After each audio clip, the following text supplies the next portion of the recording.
Welcome back to a Fifth of Jack Gaming, and we're going to celebrate Devil's Night with a little bit of opening up a collector's booster pack of Innistad Midnight Hunt. Hopefully there's not too many tricks, but hopefully there's a lot of treats in this pack.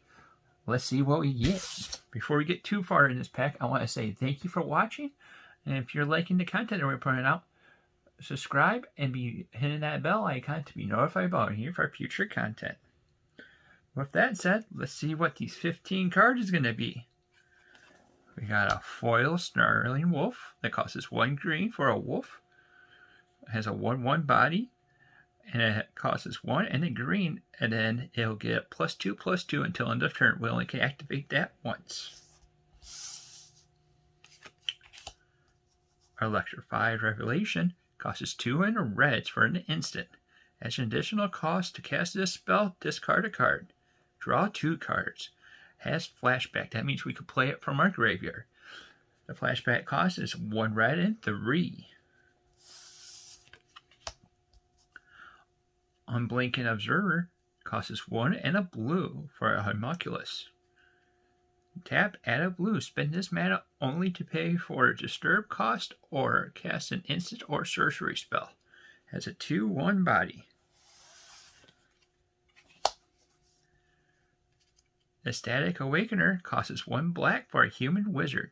Costs 2 and a black. Sacrifice another creature. Draw a card. Then transform one. Activate this only once a turn. Has a 1/1 body, but when it flips over, becomes a woe demon. It's a demon. Has a 4/4 body. Coming into the uncommon, Verdalken Ambusher costs 2 and a red for a Vampire Archer. When it enters the battlefield, if an opponent lost life this turn, it deals X amount of damage to a target creature or planeswalker, where X is the number of vampires you control. Has a 2/2 body. Look at that flavor text right down there. Gotcha.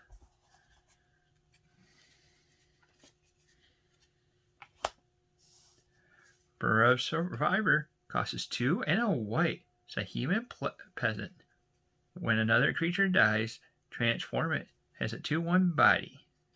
So we'll flip her over to the Dauntless Avenger.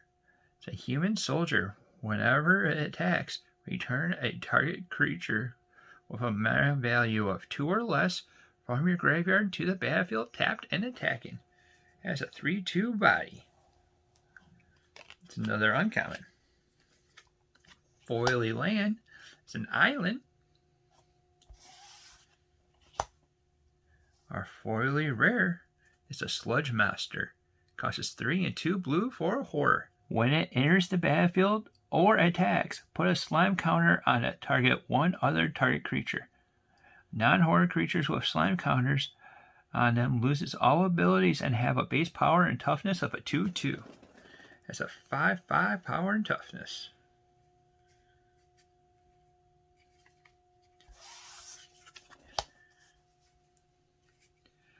Heron's Blade Elite costs 2 and a green for a rare.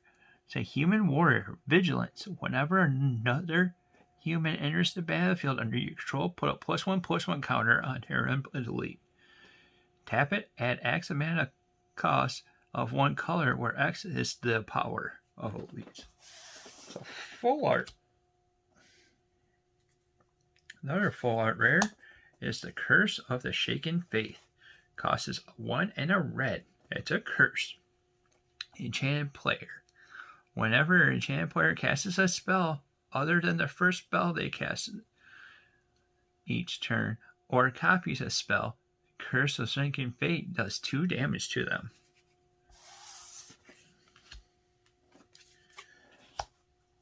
Candle Grove Witch costs 1 and a white for a human warlock. Has Covering, so that means we have to have 3 different powers to be able to have the ability.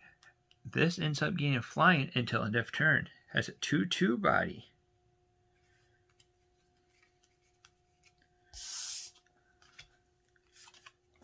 Tanyan Refrian costs us a 1 red at 3 for a human warrior werewolf. Has Daybound. So this ends up activating on the active players thing. So you'll be able to have Daybound if you play no spells, or on the other player's turn, whenever they don't play any spells, they'll switch over to Nightbound. But on this Daybound side, he has a 2/5 power and toughness. And when it becomes Nightbound, it becomes a Tavern Smasher. It's a werewolf that has Nightbound, obviously, and it's a 6/5 body. You got a Mythic Lord Disciple of the Drowned. Costs 3 and 2 blue. For a legendary human wizard. Spells can't be countered. Each instant and sorcery card in your graveyard has flashback. The flashback cost is equal to that mana cost. Has a 3/4 body.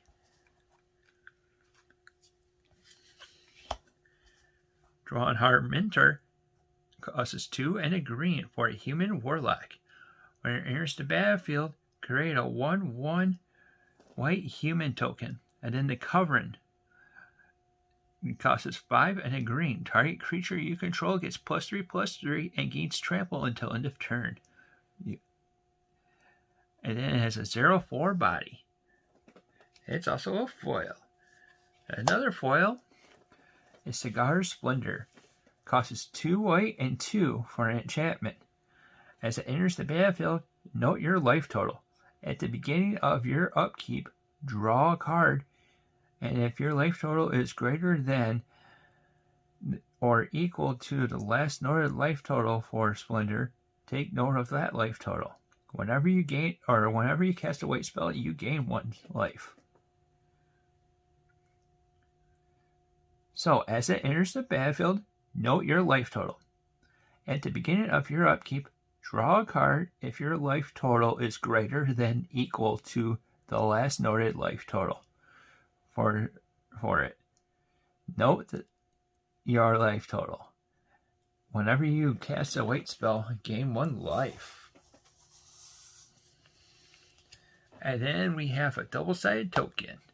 We have a beast that has a 4/4 body toughness.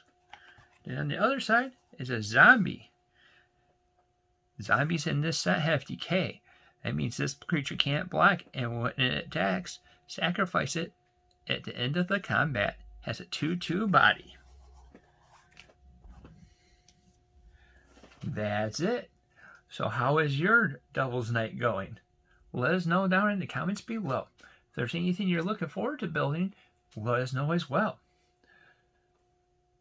Thank you for watching, and until next time, we'll see you later.